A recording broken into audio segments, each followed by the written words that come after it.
Hey, welcome back to another episode of Parker's Pensées. I'm your host, Parker Sedecase, and this is a podcast where we explore thoughts in philosophy, theology, nature, and life. I really love thinking about cool stuff, and you're invited to come think with me. Today, I have another very special guest with me, and I pronounced her name pretty well just off air, so I'm going to see if I can do it again. It's Dr. Linda Zagzebski, and she's awesome. She's a beast. If you know anything about theology, philosophy, you have heard of her omnisubjectivity, and we're going to be talking about that today. But for those who don't know Dr. Zagzebski, she is George Lynn Cross Research Professor, as well as Kingfisher College Chair of the Philosophy of Religion and Ethics at the University of Oklahoma. And she writes in epistemology, philosophy of religion, virtue theory, and all sorts of other stuff. So it's fantastic. She is great. I'm really excited to talk with her today. And again, we're going to be talking about omnisubjectivity. If you don't know what that is, then stay tuned, and you will by the end of this episode. And we're going to be talking about God and his knowledge and omniscience, and it's going to be great. But before we jump in, I want to thank everyone over on Patreon for making this podcast happen. If this is one of your favorite podcasts, please consider becoming a Patreon patron, a supporter of the podcast. You can find a link in the description, and you can find a bunch of different ways to give, a bunch of different options to give over there on Patreon, and different gifts that come with it. So you can get a sticker or a mug or a shirt.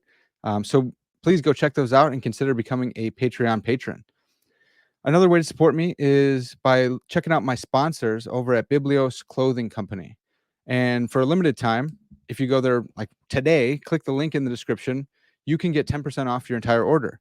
Biblios Clothing Company they're awesome. They're friends of mine. They have really cool designs. It's a Christian company. And we got to support, small Christian companies like this. But they make it easy to support because they come out with really, really cool stuff. So check the link in the description. It's bibliosclothing.com/discount/Parker, and Parker's in all caps, and you can get 10% off your entire order today. So please go check that out. All right. So without further ado, let's bring in Dr. Linda Zagzebski, and we're going to be talking about God and whether or not he has omnisubjectivity. Dr. Zagzebski. Oh, I ruined it. I had it going. That's fine. Thank you No so much for problem. coming on the podcast. I'm really excited to talk with you. Well, I'm excited to talk too. Yeah, well, okay, so this is a big word, omnisubjectivity. Before we jump in, though, I was just curious, how did you get into philosophy and theology yourself? Well, that's a hard question to answer because I can't remember a time when I wasn't interested in philosophy and theology. Hmm. Of course, when I was a kid, I didn't call it by those names, but Right. Children always ask philosophical questions. Where did I come from? Where did the universe come from? What happens after I die? What makes people happy? Why are some people bad? There's all these questions. And, I think philosophers are just people that never stop asking them. Mm-hmm. And they just, change the answers over time. And theology, well, I was always a Christian believer. And so the religious aspects of philosophy always were important to me. I went to a Catholic high school where, and this is way back, of course, and in those days, they sometimes would teach Aquinas' arguments for the existence of God in ninth grade. And Wow. so I did, so I was able to start it before college. But I don't really have any particular answer to your question about being a professional, because most people kind of stumble into a profession. They don't know if they're going to be good at it or successful at it. They just start it and see what happens. And I guess that's what I did. All right. So you said you went to a Catholic high school. Were you Catholic yourself growing up? Yes. Okay. Yes. Yeah. And you remain in the Catholic tradition today? Yes. Okay. Mm-hmm. Cool. And so then you had theology and philosophy on your mind. Seems like, forever. How'd you pick philosophy over theology? Why'd you go into philosophy instead of, specializing in theology? Well, that also could be partly historical accident, or I'm not sure how exactly to answer that. But I went to Stanford as an undergraduate and Berkeley and UCLA for graduate school, those are all, of course, secular universities. The people I talked to, the people I was studying with were either, many of them not Christian, maybe most of them not Christian, some not even theists. But I like the idea of being able to engage in philosophical discussion with people who may not have the same religious beliefs I have. Sure. And, so it just evolved, I guess you could say. I like the idea and still like the idea of being able to write. Some of my work is for Christians, but a lot of it is not. It's not particularly for Christians. And I like that because I just have lots and lots of connections outside of, the Christian academic world. Yeah, that is really cool. Yeah, it's really cool. So, can you just fill us in? What'd you do your PhD work on? My PhD work, well, you'll probably be surprised, but it was in philosophy of language. And I wrote a dissertation on natural kind terms. Oh, wow. Terms for kinds like water and gold and human being. And so I gave a semantical analysis of them and tried to trace out some metaphysical implications of the semantics. So that was something that I dropped until a long time later when I developed this moral theory that I call exemplarist moral theory. And it's based on direct reference to exemplars of goodness. And the whole idea of direct reference comes out of that work in the 70s on natural kinds. Okay. So they're I kind of went back to it in a way much later. That's really cool. So I'm sure you probably have had your fill of Putnam and content externalism and twin water and stuff like that. Twin water. Yeah. Twin earth. Yeah, it's water and all twin that. earth. Yeah. Well, that's really cool. So I've gotten into it a little bit just studying some Donald Davidson and his triangulation argument and fixing concepts. Just real quick, did you have do you come down on content externalism or internalism or anything like that? Yeah, it's an externalist theory. Okay. But as I said, I kind of dropped it for decades, so I don't consider myself a philosopher of language anymore, but I have used direct reference in this moral theory. Cool. So that's where I used it in later years. Awesome. Yeah. Oh, so then, so you got into cutting your teeth on philosophy of language, and then you've done work in epistemology and philosophy of religion. And how'd you end up getting into like what we call in theology circles analytic theology? I know some people say, I've heard some people say, you have to get tenure first, and then you can start writing about theological questions again. Did you have any of that in your mind, or did you say, look, I'm interested in what I'm interested in? I'm interested in whatever I'm interested in, and I'll just see what happens, But the term analytic theology wasn't around for most of my career.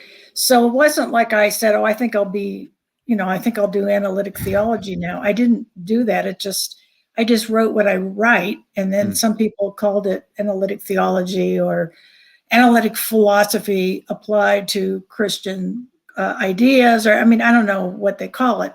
I don't really care what they call it, but I can see why people would consider me in the category of an analytic theologian as well as a philosopher. Okay. All right. Well, so we're going to be talking about omnisubjectivity today, and I just want to start off with a quick conversation about omniscience, because that does do a lot of the motivating work here. What are some of the views? So you argue that if God's omniscient, then he must have or must be omnisubjective or have omnisubjectivity. What are some of the other views of omniscience like on offer that would exclude or deny that God has omnisubjectivity?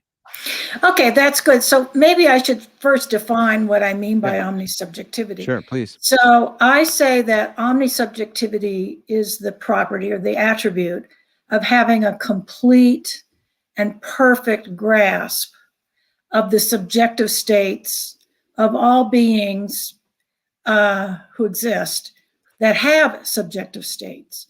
from their first person perspective. Yeah. So that would mean grasping what it is like for you to feel an itch in your toe, what it is like for, apparently they think now that octopuses can dream. What it's like for an octopus to dream.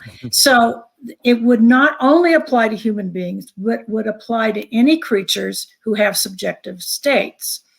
And it's important to say that it's grasping these states not just descriptively, the way you would if you are describing it in a propositional form, but grasping it as it is experienced by the being who has it. Yeah. So that's what I mean by omnisubjectivity. Now, what about omniscience? There's more than one way, of course, to define omniscience. Sure. A very common way is to say omniscience is the property of knowing the truth value of all propositions.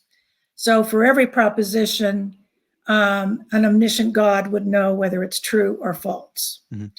Now, the idea that an omniscient being must be omnisubjective could be criticized by people who say that if God knows the truth value of all propositions, it doesn't matter if he knows what it's like for you to have an itch in your toe. Right. God would know the proposition, Parker has an itch in his toe, and that's good enough to be omniscient. He knows the truth value of that proposition. But it seems to me that God would be lacking something if he didn't grasp what it's like for you to feel the itch. What he would lack is cognitive.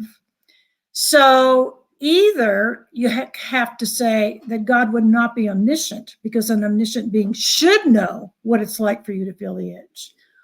Alternatively, you could say, okay, it's not knowledge that he lacks, but he still lacks cognitive perfection. Yeah. Because a cognitively perfect being should not only know the truth value of all propositions, but should know what the world is like to beings in his created world, in his created universe. So my basic line is that it doesn't matter how you define omniscience. Because either omniscience entails omnisubjectivity, because God would lack knowledge of some kind if he didn't know what it's like for an octopus to dream or for you to feel an itch. If he does have knowledge, he would lack a grasp of what it's like for you to feel the itch, and a cognitively perfect being should grasp that. Yeah.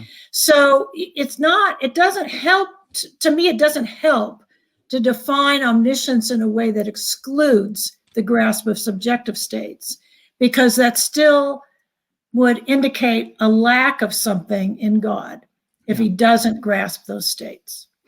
Yeah. So we've read your paper, or at least I know you have a couple on omnisubjectivity, but I think maybe the first one, we read that in several of my classes at TEDS, and people would bring up, so yeah, we love you at TEDS. People bring up, well, look, omniscience is just God knows everything that there is, possibly to know, and there's a privacy of individual thoughts such that it would be like contradictory, and so they want it's an attempt, I think, to redefine omniscience, maybe like George Mavrodes does with omnipotence, and just saying like, hey, we need a better definition and it should preclude these. But every time we've had this conversation, I've been convinced by you that there are subjective states are things that we can know, and if I know them and God doesn't, then I know something God doesn't know. Does that sound right? Right. I mean, again, I don't think it's important to put too much emphasis on the word know. Okay. Because it's a cognitive grasp of a certain kind that I say a cognitively perfect being must have.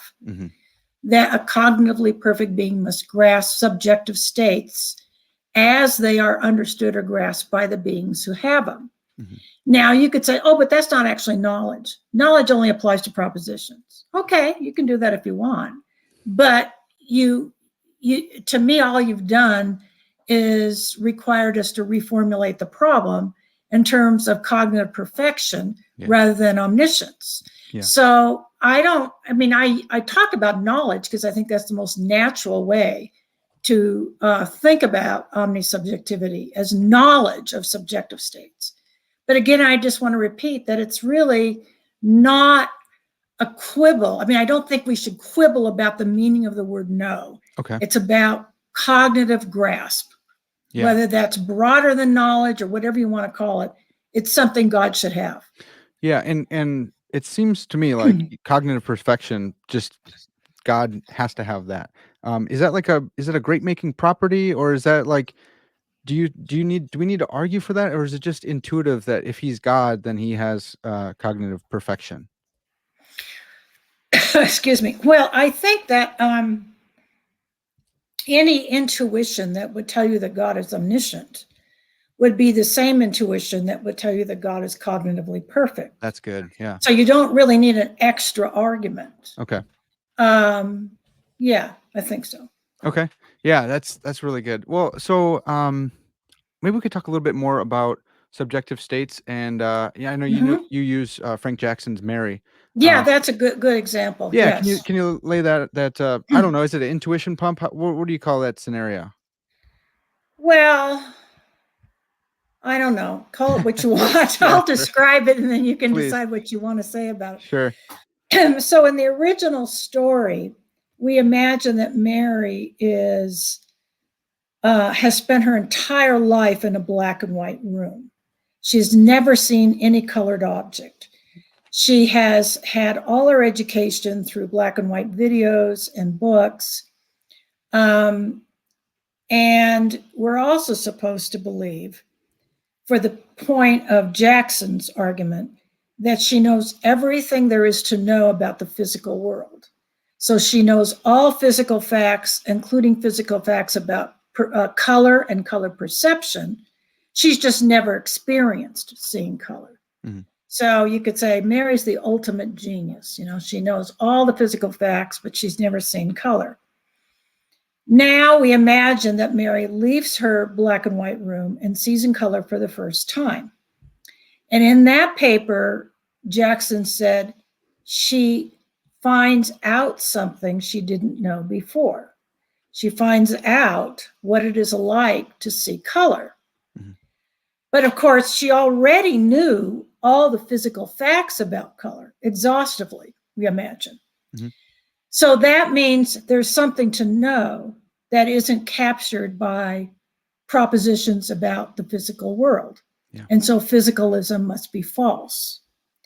Now, Jackson changed his mind about that conclusion later. Yeah. His change of mind has no bearing on what I'm doing with the thought experiment. Okay. The way I use the story is to use it to illustrate the idea that when Mary leaves her black and white room, it doesn't matter if you say she comes to know something she didn't know before. Yeah. She's simply in a different subjective state. Okay. She no doubt would exclaim about that herself when she leaves the room and sees red for the first time. She'd say, wow, look at that. You know, she's in a different subjective state. Mm-hmm. Nobody denies that, as far as I know. She is in a different subjective state. So my point is that don't worry about what you call knowledge. Think about the fact that she was previously in one subjective state and now she's in another one. Mm-hmm. And she can tell the difference. If she could tell the difference, God should be able to tell the difference. Yeah. So God should be able to tell the difference between Mary's previous state, subjective state, and her later subjective state. Yeah. And how, whatever you describe that, you know, God knows something you didn't know before. You can say that if you want. Doesn't matter what you call it. God must be able to distinguish them. And that's why I'm saying he must have the grasp of people's subjective states as they experience them themselves. Yeah, that's such a good move that you did there too, because I know Frank Jackson has pulled back from that, and some people say Mary didn't gain new knowledge, but she just gained a new concept, or if concepts are abilities. And so, yeah, your line about cognitive perfection captures all of that. So whether it's a new Yeah, concept, so whether it's new knowledge, yeah, whatever. yeah, exactly. So it doesn't matter what she gains. You can call it new knowledge and a concept, as you say, whatever it is, something's different. Yeah. And so whatever that is, she can tell. And so I say, then God should be able to tell too. Yeah, that's gold. I really like that. So we have a motivation for omnisubjectivity from omniscience, but you also have mentioned that omnipresence and maybe love and justice also lead us to come to or ought to affirm Yes, omnisubjectivity. Can yes, you lay that out for us? sure. So I'm writing a book on omnisubjectivity now. So Mhm. I've been thinking about this more. And I argue that omniscience entails omnisubjectivity and omnipresence entails omnisubjectivity. I also argue that practices of prayer imply that we believe God to be omnisubjective. Mhm. So if God isn't omnisubjective, we'd have to rethink the way we pray. And then I argue that it might not actually be entailed by God's love and justice, but strongly implied by the way we would think of God's love and justice. So I already mentioned omniscience, so let's talk about omnipresence. Mm-hmm. So omnipresence is the attribute of being everywhere. Now, that's fairly easy to say, but people, of course, immediately ask the question, how can a God who's not in space and has no body be in space? Everywhere sounds like it means in space, like in every part of space. Well, my favorite answer to this is actually Anselm's answer, where in the 11th century, where he says, when we say God is everywhere, we mean that God is present to every part of creation. Mm-hmm. So that doesn't mean God is in space the way a cup is in a cupboard, but God is present to every being, every event that occurs in space or space and time. But since God is present to everything in his creation, that wouldn't be limited to events or beings that are spatial. It would also apply to the non-physical part of his creation. So if God can be present to an event in space, God can also be present to something going on in your mind, right? So if you think that what's going on in your mind is non-spatial, it's no problem. God, to be omnipresent just means to be present to every part of creation, whether it's in space or not. Yeah. So that's why I think that, because the puzzle of how an omnipresent God can be present to, when God is not himself spatial, the answer to that puzzle applies to everything in creation. So whatever you say that would make sense about how a non-spatial God could be present in your room, this answer to that question would also apply to how a non-spatial God can be present in your mind and your thoughts and your feelings. So omnipresence has to be interpreted in a way that doesn't tie God to space. Yeah. And once you see that, you realize that God is tied to everything in creation, whether or not it's in space. Yeah, that's really helpful. And that captures, if you wanted to be a Christian physicalist or a substance dualist or whatever the case, God is, whatever the case turns out to be true, which I go in for dualism myself, but God is present to you. Yeah. Yes, I think that the problem of omnipresence is really the problem of how a transcendent God can also be immanent in the creation. Yeah. And the issue about space is just a particular version of that larger problem of how God can be both transcendent and immanent. And that applies not just to how God can be in space, but how God can be in time. God might be outside of time and still in some sense be in time, in events in time. So I think that the omnipresence issue is just a general or a particular version of the deeper problem of how transcendence and immanence can both apply to God.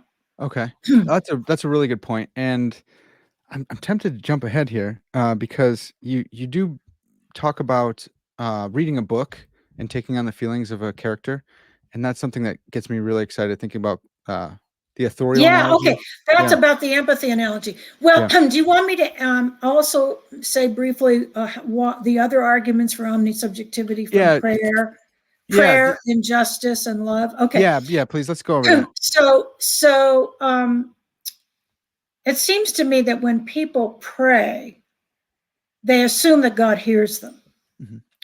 and or at least hope that God hears them. The point of the prayer is to address God as address God as a person who hears them. And I think we also think that even though we often pray out loud, as in public liturgies, we also pray with, to ourselves without saying anything out loud. We might not even pray in words. There might be images, meditative images of the Passion or something of that sort. There might not even be images because in advanced stages of meditation and contemplation, the images disappear and then the person feels in the presence of God without words, without images. That certainly implies that God is somehow in your head with you when you're in that state. And what I want to say is that the practices of prayer might not actually entail the full attribute of omnisubjectivity because there are many creatures who don't pray. Yeah. I mean, your dog probably doesn't pray. But my point then is, if we think that God must be in the head of the person who's praying, it's but a small step to say that God must be in the head of beings who don't pray. But I guess what I want to say is there's no reason to say God would stop the omnisubjectivity only with humans and not go so far as other animals. So that the practices of prayer imply that God is at least what I might call omni-homo subjectivity, Sure. But that's, if you go that far, it's but a small step to saying that God has the full attribute of omnisubjectivity. So that's that argument. And then the argument justice of lots of scripture passages that suggest that God judges us for what's hidden in our hearts, not just for overt acts and so on. And love, love is an interesting one because, of course, there's different forms of love. But I think that we probably think that the deepest kind of love requires the fullest knowledge of the person loved. So you first know the person and then love the person. And the fuller the knowledge, the fuller the possibility for loving that person. So if we think God loves us, and of course we do, we would want to think that God knows us completely. And all, everything about us.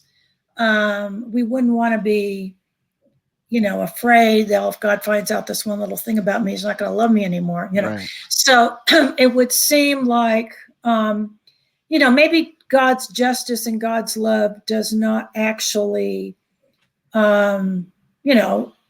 fully require omnisubjectivity, but strongly implies it, I think. Yeah, I think that's right. And just thinking about if he didn't have knowledge of my subjective states in this omnisubjective way, then I could say, well, you don't know what it was like. You don't know what this temptation was like for me, God. You don't. How could you judge me? You can't be the perfect judge. You don't know what it was like. Right. You don't know the Right. pressure and how it felt for me. But he can say, Mhm. absolutely, I do. I'm omnisubjective. I'm Omnisubjective. yeah, right. Right. Yeah. Okay, I like those. I like those. Okay, so we have some arguments for why we might think that God is omnisubjective, or even stronger that we should affirm that. So now, getting into the, I don't know a better word for it, the mechanism by which he knows that, but Yeah, it's right, not quite right. mechanistic, right? But Right. Okay. Yes. Okay. So in the book I'm writing, the first chapter is just on subjectivity and what it is. mhm, Second chapter is on arguments for omnisubjectivity that I've, outlined for you. And the third chapter is how can God be omnisubjective? mhm, Like, how is it possible to do it? yeah, Um, and I think a short way to put the problem would be this: how can God be in your head without being you? mhm, I mean, you might think that's just incoherent. It's yeah, impossible. If omnisubjectivity is impossible, well, then that I think that means omniscience is impossible. Omnipresence is impossible. Our prayers don't make sense. There's lots of problems that would arise from that if that is the case. So I actually outline 3 models of how God could be omnisubjective. Only the first one is one that I previously published, and that's the empathy model that you alluded to a minute ago. okay, So the empathy model goes something like this. Start with human empathy as your model. Think about how human beings can, in a sense, enter into the psychic states, the subjective states of other people empathically, like you sort of take on their feeling yourself. yeah, So if someone is grieving over the death of a parent, you can kind of, take on what they're feeling. You sort of can get what it's like to be in their shoes, mhm, and what it's like to be going through what they're going through and what they are feeling. Of course, we don't do a real good job of that, but we can kind of do it up to a point, and I yeah, think we do it successfully up to a point. yeah, And we think of empathy. I mean, the term empathy is usually only used for taking on someone else's feelings or emotions. But we do the same thing for other subjective states of people. You talk to someone, they may not be going through any big feeling, but they have a certain attitude or point of view, and they having to do with their personal history that leads them to have maybe a certain political view. You talk to them, you sort of get where they're coming from, you see how they're looking at the world. mhm, That's the kind of thing I mean. You can kind of see what it's like to be them. And you can do that even for states that are not emotional or not feeling states. You can okay, see why they believe what they believe. You can see why they decide what they decide, why they feel what they feel, why their attitudes are certain, why they have certain points of view, certain attitudes. You can kind of get that. okay, And so that I try to use that model and imagine it being done perfectly for all subjective states of all beings who have subjective states, and use that as a model of what omnisubjectivity would be. okay, And I use the example of reading a novel or watching a movie to mhm, help pump this intuition. So when you watch a movie, if the movie's well done and the actor's really good, you can kind of, get into the mind of the character, right? I mean, yeah, you can kind of, you sort of take on in your imagination what it would be like to be that character, whether the character is a real one or a fictional one in a movie. And that experience, I think, gives us a kind of a hint as to what omnisubjectivity would be for God. God would, perfectly empathize with every single subjective state anybody's ever had. mhm, That's how that model would go. There's defects of the model. The model breaks down in certain ways because in the human case, when you empathize with somebody, you have to use your own past experience Yeah. to kind of help yourself imagine Right. what it's like to be them. God doesn't have to use any past experience to, that won't work. Right. It has to be something more direct, where God is sort of directly grasping the person's state, not sort of imaginatively projecting from his past experience. I mean, that can't be the way it would work. Right. So the model doesn't work perfectly, but it's meant to be a kind of a suggestion of how to think about it. Yeah. So that's one of the models. Okay. Do you want to ask anything Yeah. about that? Yeah, Okay. just real quick. So I listened in on your conversation or your interview with Jordan Stefaniak on the London Lyceum, and it was great. Jordan's a friend of mine, Mhm. love that dude. But Oh, okay. he had mentioned about the popular in certain Christian circles, there's kind of a war against empathy right now, and so people are saying, Jordan had mentioned how some people think it's sinful. Other people have charged the whole term of being a modern term that is like a bastardization of sympathy. And I don't know, maybe everyone's crazy, but I know someone listening will say something about empathy and how it's a modern term. Do you have a hard and fast distinction between sympathy and empathy, or are they both kind of catching the same type of thing? Oh, okay. No, I think sympathy and empathy are two different things. Okay. But I don't understand what would be wrong with empathy being a modern term. I don't know. People are crazy. Yeah. Okay. Well, anyway, I don't know what to say. I mean, the way I define empathy, it's much broader than the way the term is usually used, because Okay. it applies not just to feelings, but to feeling states, but to any state, as I said a minute ago. So what's the difference between empathy and sympathy? Well, I think of empathy as actually feeling with the other person, like you're kind of in their head, sort of, or you try to be in their head, sort of getting how they're feeling when they feel grief or a pain or even happiness and joy. I mean, you can empathize with good states as well as painful states. Sympathy is completely different. I mean, sympathy, you don't necessarily feel what anybody else is feeling, or even try to feel what anybody else is feeling when you sympathize with them. I think of sympathy as having a kind of a let's see what the word would be, kind of like what Hume says. It's sort of you have a general sense of fellow feeling. These are people like me. I have a kind of a positive attitude towards them. I want to see them succeed. I want to see them happy. I want to, you have a kind of a good feeling towards people. Yeah. And you usually have that feeling because you see yourselves as being somehow connected. We're all in the same boat. We're all living in the same world. We all have to face the same troubles. So it's a kind of just a general positive attitude, pro attitude towards other people.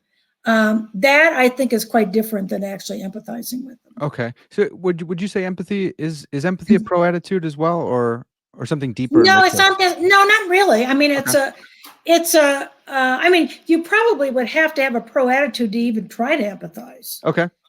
I mean, you wouldn't, if you're talking to a person and they're going through some painful period of their life, you might not even bother to talk to them or to try to empathize unless you kind of liked them. You have to have some. So, yeah, but I don't think empathy itself is the pro attitude. It's actually kind of, it's showing them that you can understand them in a deep way. Yeah. You can kind of get what they're going through and as close to a way as is possible without being them. Okay. As deep and as complete a way as it's possible to grasp another person without being them. Yeah. And of course, as I say, this is kind of idealistic. We don't do a real great job of it, but we try. Okay. So one more follow up on empathy. I brought your term omnisubjectivity up to one of the football players that I disciple. I work with a campus ministry for athletes, and I was reading your paper, and he asked me what I'm reading, so I brought it up to him, and he said, "Oh, is that like how I know what it would be like to lick this wall right here without licking it?" And It was crazy. It blew my mind. And he was talking about, you can imagine this Yes, tactile yes. feeling of licking. I can look all around my office, and I never have licked these things, but I think I know pretty well what it'd be like if I were a perfect being with, this cognitive perfection. Yeah, I could imagine what it'd be like, and it wouldn't just be the imagine in a weak sense, but in a stronger sense. Is that something different than the empathy route, or is that, does that seem like a similar thing? I'm not sure exactly how to answer that question because if you know what it's like to lick a wall without doing it, you probably know that because you're putting together past experiences of licking Yeah. things. And let's see, how would you know what the well tastes like? I'm not sure, Yeah, but you right. But might. the I mean, texture you're at least. putting together some things, and then you can kind of figure out what it would be like. Yeah. And I don't think God would know what it's like for a human being to do what we do by sort of putting together pieces of God's past experience or Sure. something like that. So that wouldn't work. But I mean, I see what your friend was saying. This raises a question that is maybe going off the track that we might want to go Sure. back to later. But I am writing a chapter that raises the question of possible but non-actual subjectivity. Mm-hmm. So suppose you never in your life lick a wall, Mm-hmm. okay? Would God know what it would be like for you to lick a wall? Mm-hmm. In other words, there isn't any actual subjective state for God to grasp. He would be grasping a possible subjective state for you. Yeah. Okay. Now, I defined omnisubjectivity in a way that didn't say anything about possible states, only actual states. Mm-hmm. So God knows what it's like to be you in all your subjective states, your whole life, and the same with every other creature. But the definition didn't say anything about subjective states that will never happen. Yeah. Omnisubjectivity could be defined as including knowledge of what it would be like for any possible creature to have any possible subjective state for that creature. Mm-hmm. You could do that. I mean, I think there's reasons why we might want to define it that way, in which case we would say that God would know what it would be like for you to lick the wall. God would know what it would be like for you to take a trip to Antarctica. I'm assuming you never will, but just take something you'll never do. Yeah. God would know all of those things. But that's actually going off the track a little bit to another issue. And if you want to bring that up again later, I'd be happy to say what I think about it, because I actually haven't made up that issue. Yeah, well, and it's definitely interesting because a lot of my listeners will be familiar with Molinism or will be Molinists themselves, and will have in mind the counterfactuals of creaturely freedom. And I think this, if you were a Molinist, it seems like God would have to take these types of things into account when he's picking out the world that he wants to actualize. Yeah. Okay, so I did say that I have 3 models for how God is omnisubjective. So the empathy model is the first one. Yep. The second one is a model of direct perception, a perceptual model. Okay. This one, I'm not sure what to say about it. It has advantages and disadvantages over the empathy model. The perceptual model has the advantage of making it look like, God sort of peers into your head. Yeah. And sort of sees your fear or your pain or your hope or whatever it is. The problem with the perceptual model is that in our vocabulary and the way we think of human perceptual states, there's always a separation between the subject of the perception and the object. So God is always separate from you, peering in, so to speak. And you can say, well, God would have to be very close to you to see your fear. Okay, but God isn't actually in the fear. God is still separate. Close, but still separate. And so that makes it look like it's not really, it still makes it look like your fear is an object to God rather than God knowing your fear as you, the subject, experiences it. It still seems to make a separation. So I'm not sure what to say about the perceptual model, although some people like it, I think. Yeah. The trouble, I mean, in a way, the empathy model has the same problem. I mean, when you empathize with somebody, there's still a separation between you and the person you're empathizing with. Right. So you could be getting it wrong. Yeah, you could be trying to empathize and get the wrong you thing. think like it's not really fully in it if you're separated from it. Right. So this is what what I said a minute ago, that the problem here for both these models could be put as the problem of how can God be in your feeling without being you? Mm-hmm. How can God be in your thought without being you? How can God be in your decision without actually being you making the decision? And so on. That we, as long as we think that your ego, if I may use that word, and God's ego are two different things, it may seem to be impossible for God to really grasp your world, your subjective world, as you grasp it, because God will never be you. Right. Okay. So that leads to a third model, which is panentheism. And I don't know a lot about panentheism. I do know it's becoming popular. And I think there are reasons why people might want to be a panentheist without, that have nothing to do with what I'm arguing about in omnisubjectivity. But if you think of panentheism as the view that God transcends the world, but actually the world is part of God. The created world is part of God. That's the way I understand panentheism. Mm-hmm.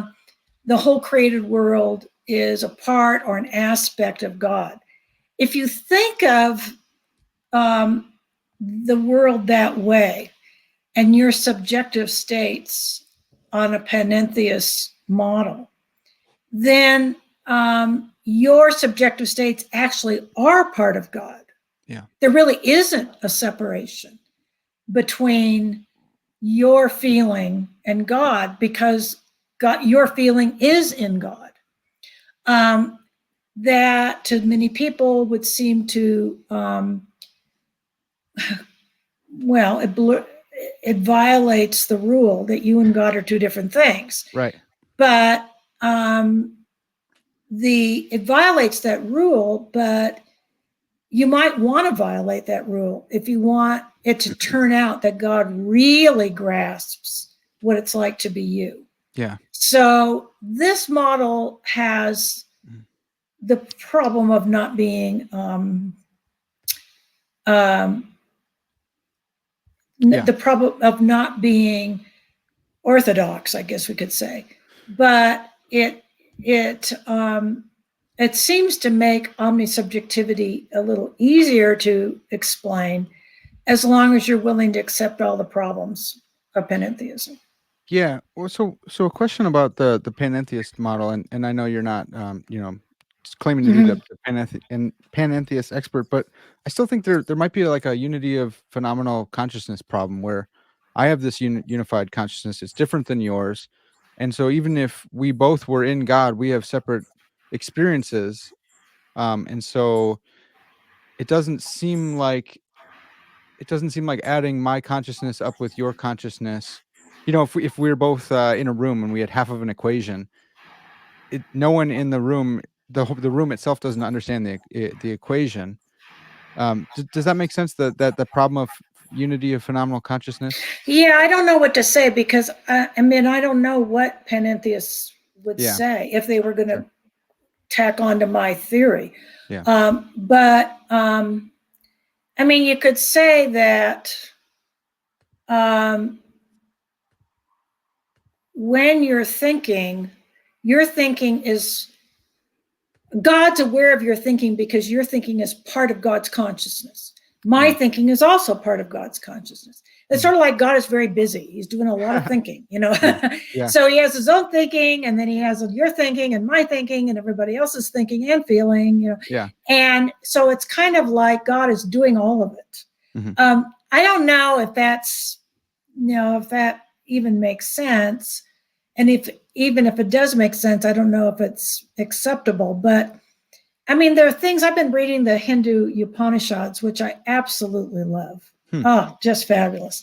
But it has these interesting ideas about how the self with a small s really is the same as the self with a capital S, Atman, which is the same in everybody. So there's this big self, the Atman, which it is the consciousness that's conscious, the consciousness that is in you. So your consciousness is the self's consciousness sort of spread out into you. I don't know if spread out is the right word, but it's kind of like there's this big consciousness that spreads out into you and me and all of the other conscious beings. So what we're aware of is just this one part of the consciousness of the self or Atman. And it does mean that yourself, as we think of it in Western thought, is not really a completely independent thing. Yeah. It's part of another bigger consciousness. Right. Like a node or something. Yeah, something like that. Okay. Yeah, I know that some panpsychist thinkers who go in for like a priority monism, like Philip Goff and folks would have worked on something like that with universal consciousness and the perennial philosophy, and it's super interesting. One question that I think might be a problem for both the perceptual and panentheism is your cognitive perfection attribute. It seems like on those two models, maybe God is coming to know some things. He's learning things through the perceptual model or through you and I being part of us being part of him, that as we are experiencing those things, he's gaining knowledge. Does that seem, is that a problem? I'm not sure what to say. It may be a problem for panentheism. I'm not sure it's a problem for the visual model. Okay. Because you can think of the metaphor that Aquinas uses in explaining how a God outside of time can perceive or grasp all events in time. And you're supposed to imagine a person standing on top of a mountain, looking down at the road below, at a line of travelers on the road below. And the people on the road can only see just immediately in front of them. They can't see anything else. But the viewer on top of the mountain sees the entire road with all the travelers on it at once, in one glance. You could use that image for seeing what's going on in their heads, the heads of the people on the road all at once. The God on top of the mountain not only sees the travelers on the road below, but sees into the minds of all the travelers below. And so it could be that it's, you'd have to imagine this happening all in one glance, so to speak. So it's vision that doesn't move. It's vision that's sort of one instantaneous grasp. Okay. Yeah, would that commit us to like a block universe, 4-dimensional type stuff? Yeah, I mean, I argued way back in my first book, the Divine Foreknowledge book, that it actually doesn't commit you to that. But cool. I don't really know what to say about that because I won't. I think I'll just skip that. Yeah. No, that's great. And so anyone with that question, go check out earlier work. Dr. Zagzebski, what if someone wanted to go find that earlier work? Do you remember the book I was referring to is called The Dilemma of Freedom and Foreknowledge. Cool. I published it in '91 with Oxford University Press. Okay. I have a lot of stuff on foreknowledge. I mean, my Stanford Yeah. Encyclopedia article and a bunch of things. Although maybe the Stanford Encyclopedia article probably doesn't discuss models of time, but the book does. Okay. Yeah. And just another shout out to another friend, my friends over at the Free Will Show, and they had you on and talked about some of that free will stuff. Great guys. So everyone go check that episode out as well. With the direct perceptual model, I don't know why I'm thinking William Alston. Is that something Alston talked about, or am I just pulling that out of nowhere? So did Alston think that God knows by perceiving? Is that what you're asking? Yeah, the perceptual model. For whatever reason, it's in my head right now, but maybe that's just totally non sequitur. Well, I mean, I was using it as a model of omnisubjectivity, and Bill Alston didn't, wasn't talking about that. Okay. I mean, I do recall, I don't know if this is what you're thinking of, but I do recall his paper that says God doesn't have beliefs because God's knowledge doesn't have discrete objects, like propositional objects, individual beliefs. Mm-hmm. But of course, Aquinas said that too. Yeah. That God's knowledge is just one grasp. I don't know if that's not very clear to say one grasp, but it's like the object of God's grasp is not divided up into bits. Yeah, that's helpful. That you would express in sentences. Mm-hmm. It's just, well, I don't know. You can even think of analogies of that. Like if you walk into a room and you look around, or maybe you go outside. I look outside and I see mountains and trees and, beautiful sights. You sort of take it all in as one thing. Yeah. You don't say, oh, a tree with green leaves and another tree with, you don't think that. It's just one, it's like one object. One unified qualitative experience, right? Yeah, that's great. Okay, that is really helpful. And I meant to ask you about whether God's thoughts are current or whether he thinks discursively. But so that's really helpful as well. I wonder if we could bring up just a quick case study about Chicago style hot dogs. Okay. So I'm in Chicagoland right now. Love a good Chicago style hot dogs. That's right. Yeah, and this is how I teach my students as well.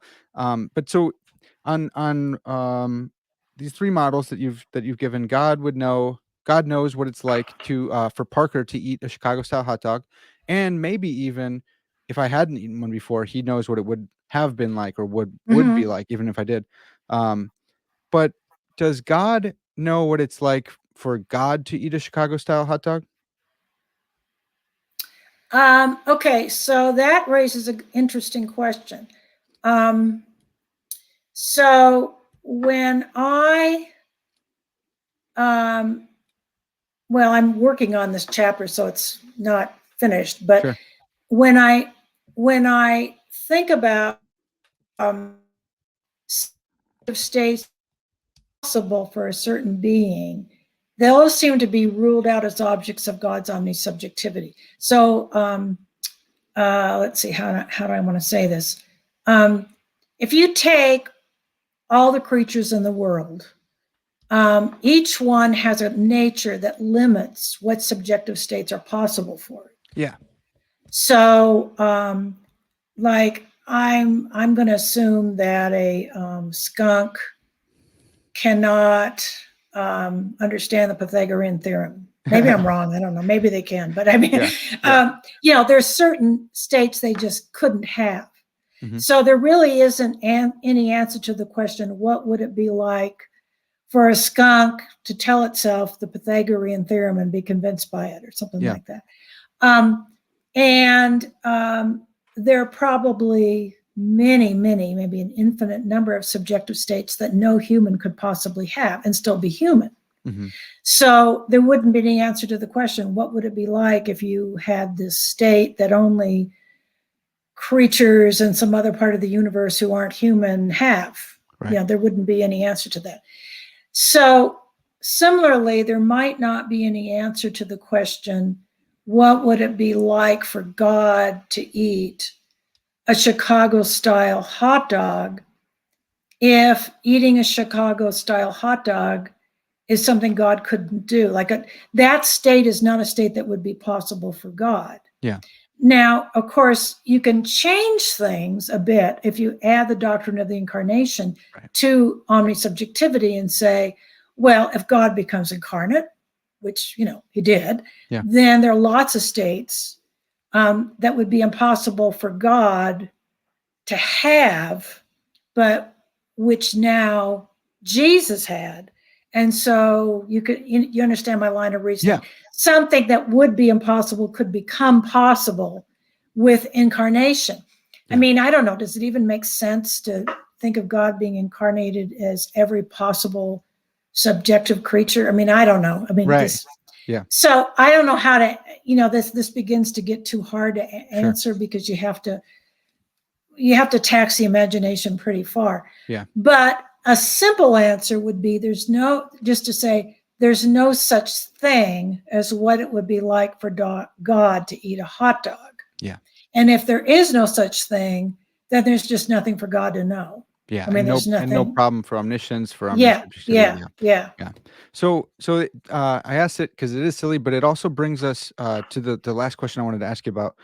So there is some counterfactual knowledge that God can know through in incarnation in Christ.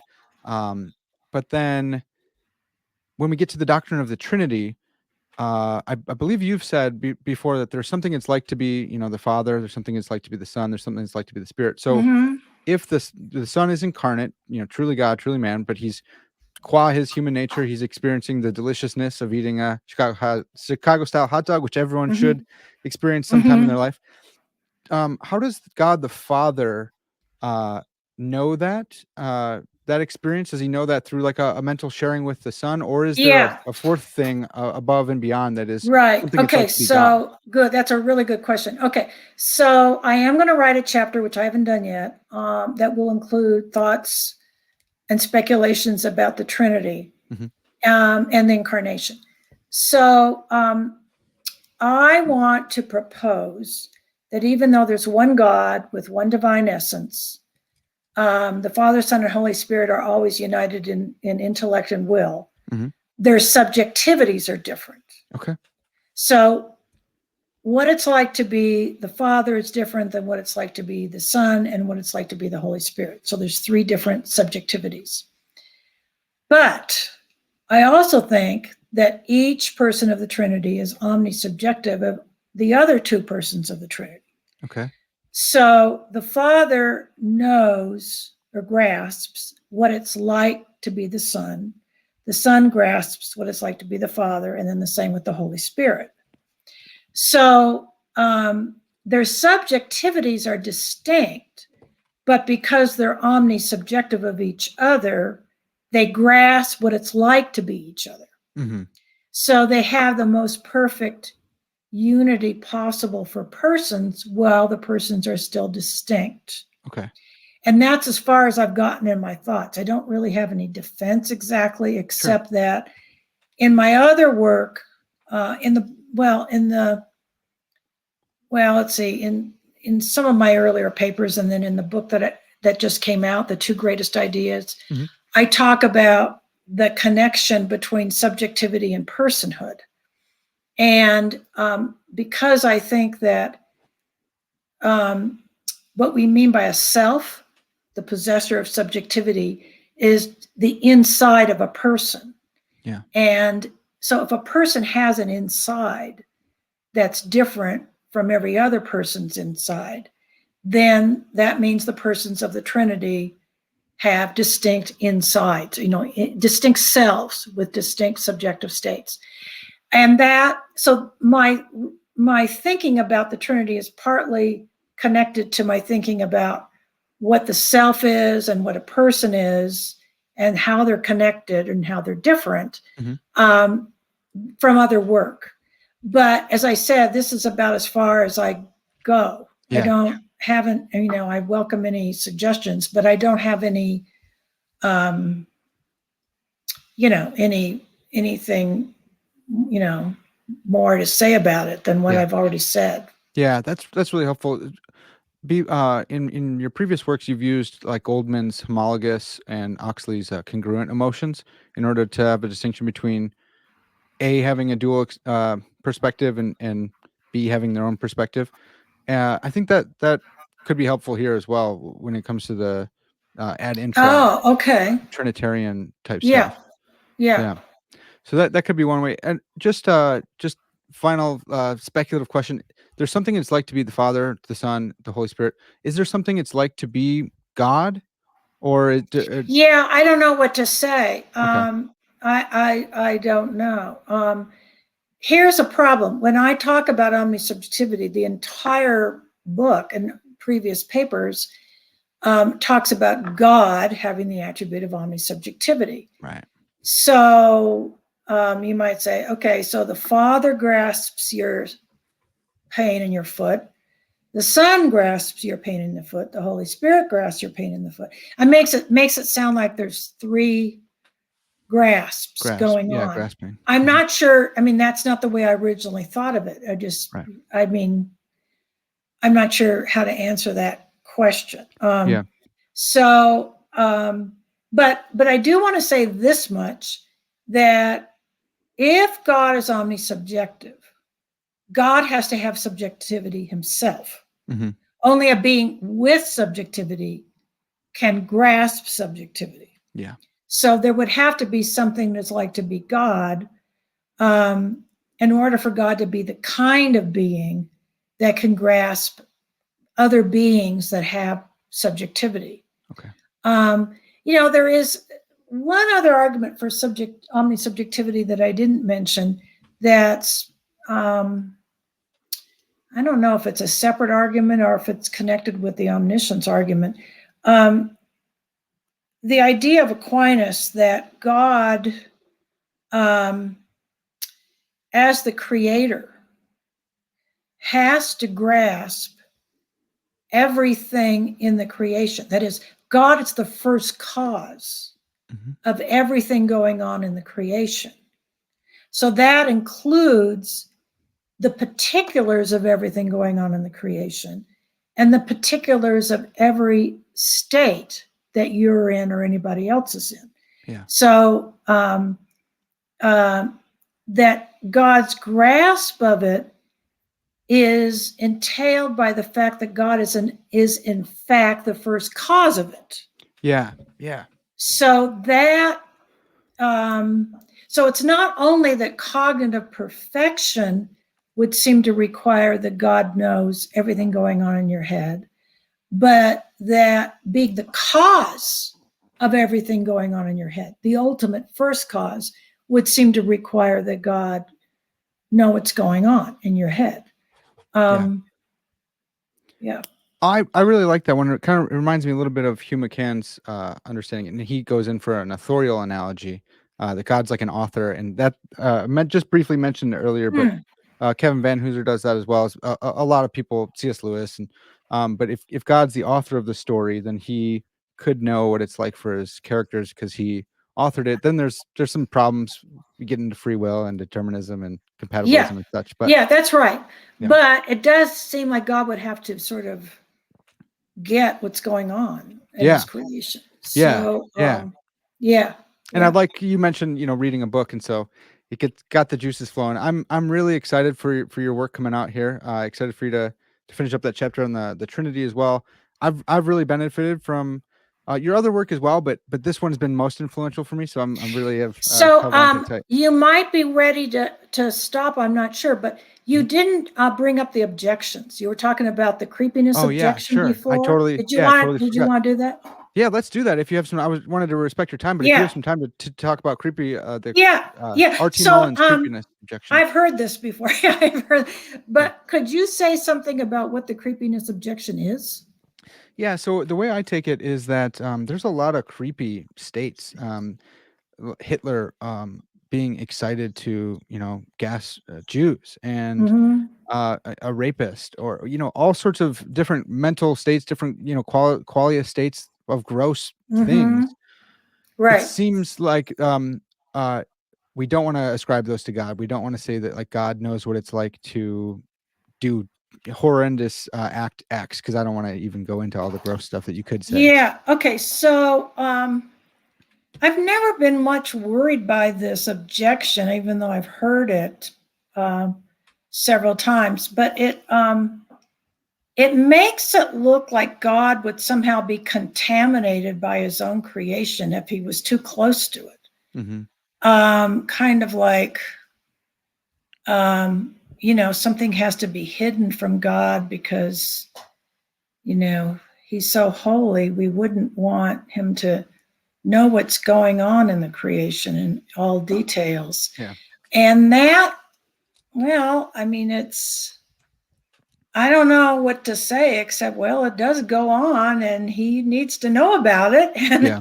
so I don't,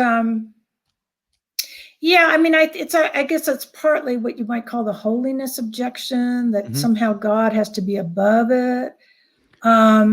Or maybe if Yeah. if you motivate it and said, look, there's other models of omniscience, like the propositional model, that God just knows the propositions about it. So in this case, God would just know the proposition that this person was murdered horribly by this person, and that might not affect his blessedness or his ad intra holiness and blessedness, in the same way that, like, viewing it or perceiving it on that model, or actively empathizing with both the victim and the perpetrator all at once. I think maybe Yeah, that but might be. the thing is, I'm sure we all have seen movies with horrible characters portrayed. Yeah. And if the actor's really good, we can kind of see what, how they're feeling. Mm-hmm. Even though the feeling is disgusting, we kind of get what they're feeling. And it's hard for me to see that contaminates us or in any way impinges on our own moral worth. Yeah. Because we sort of I see now why Hitler was the way he was, or something. You don't really, you could see through the eyes of a rapist, and that wouldn't in any way make you a rapist, or even make you more likely to be a rapist. Right.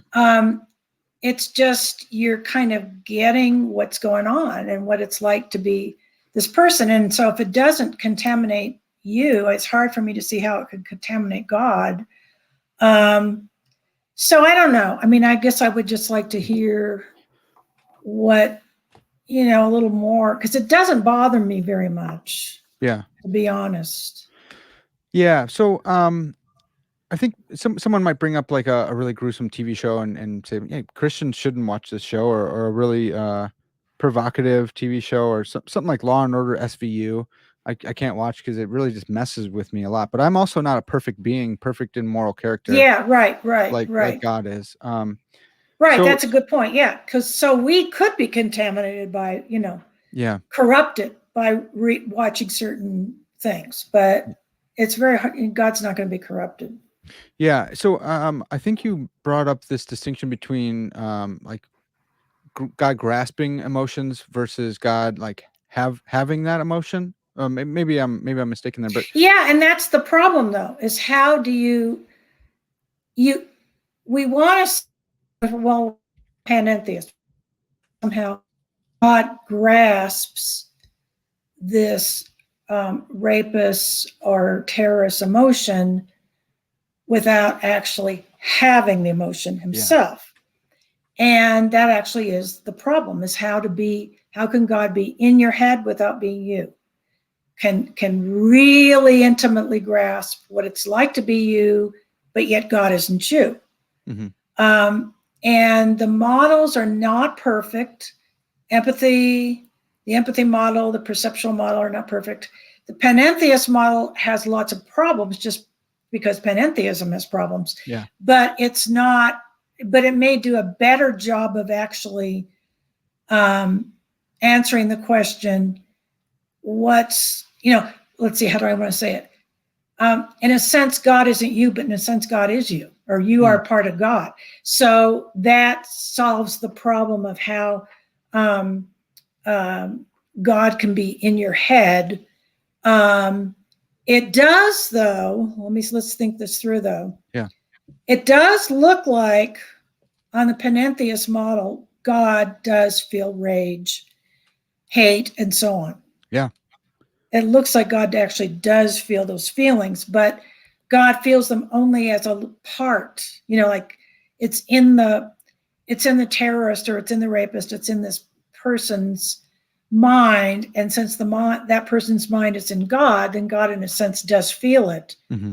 but only, in this one part. I mean, it's not like God himself as God feels hate.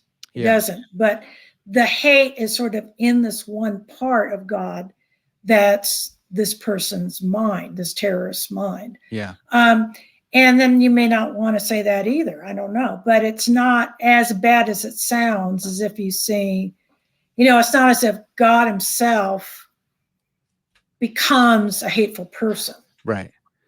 Yeah. Yeah. Okay. Yeah, this has been super fun. Good. I think so too. I think we covered most of it now.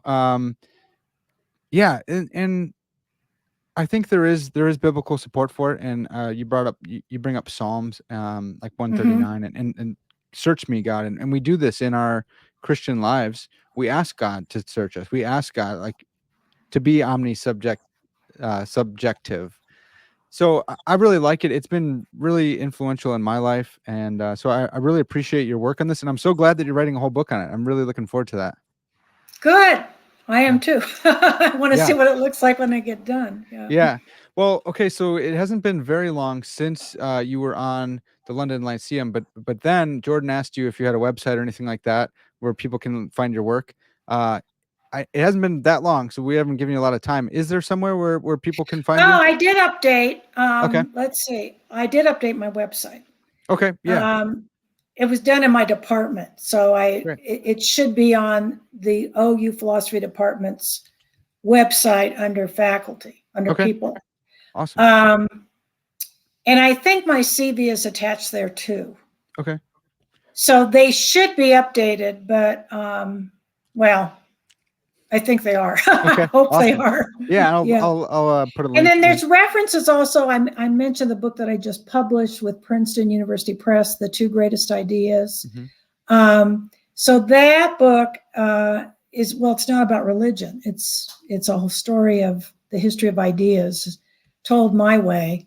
Yeah. But in a sense, it connects with omnisubjectivity, because what I conclude at the end of the book is the need for a revolution in the study of subjectivity and intersubjectivity, where omnisubjectivity would be the perfection of intersubjectivity.